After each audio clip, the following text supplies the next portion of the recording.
Good afternoon. I'm Andrew Fisher Tomlin. I'm from the London College of Gardens Design, and we're starting up a series of mini videos from designers and nurserymen and gardeners from their own gardens while we're all stuck at home over the next few weeks. So I thought I'd show you around my small garden, which is 4.5 metres by 10 metres long. But as many people know, I quite like unusual plants, and so I thought I'd show you some of them. So if we wander down their garden, Sean's on the camera. Whilst this is quite a normal, usual plant, this is Larix decidua. Behind it, we've got Pseudopanix crassifolium, which is a fabulous plant. It's the New Zealand lancewood, and I love it. And it has a story behind it that these toothed, I suppose they're light leaves, they actually all hang down when the plant is quite young, to make it look like it's sort of almost dead and inedible to cattle and other animals. And as it gets taller, those leaves go up, and this is fab. It's just starting to do this. 15 years ago you couldn't grow these in this country, but you can now. So that's the Pseudopanix. Love them, really good plants.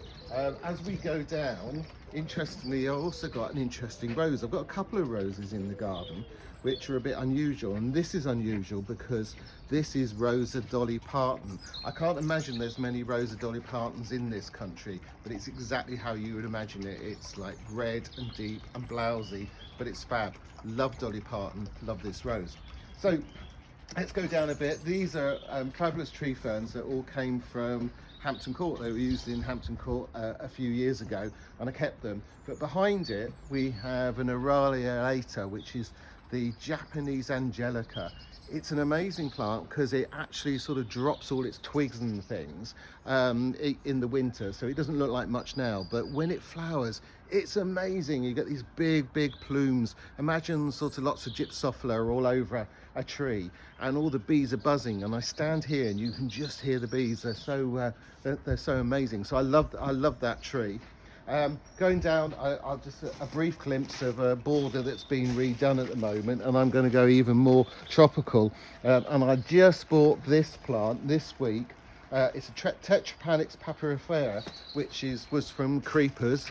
Another unusual plant. You can get them more often, but probably again 15-20 years ago wouldn't grow, but because of climate change now, in a nice shelter spot like this, they'll do really well.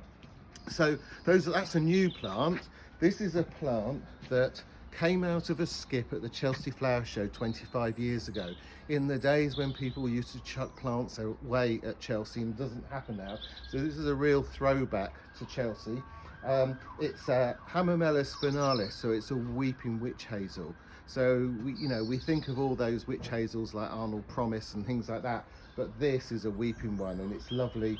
It survived a really big branch from another tree falling on it a few years ago. Still doing well, great colour, great leaf. It's just, it's quite a long way off yet.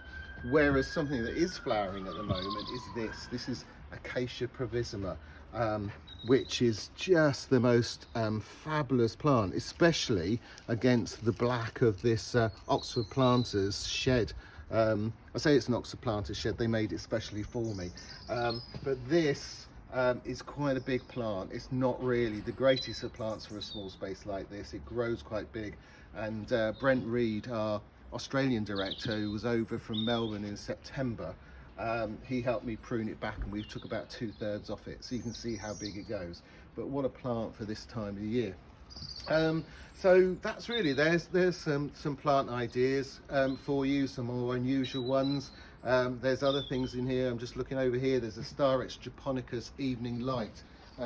This tree here, most amazing colour again, really good. Behind it, underneath here, is a pomegranate, which was actually given to me as a tiny little seedling by a friend of mine up in Edinburgh, who grew it from a seed, and it's enormous now, and it just gets covered up through the winter to protect it.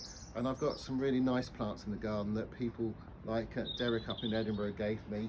Over in the corner there's a Pinus sylvestris. hillside creeper it is, and that came from Walker's Nurseries with Graham Brodel from Chelsea. So anyway, there's some ideas for you. We hope to have a lot more videos for you over the next coming weeks, because I know there's a lot of designers and gardeners who are preparing to do some for me this weekend. Stay safe, stay indoors, and keep in touch with LCGD. Thank you.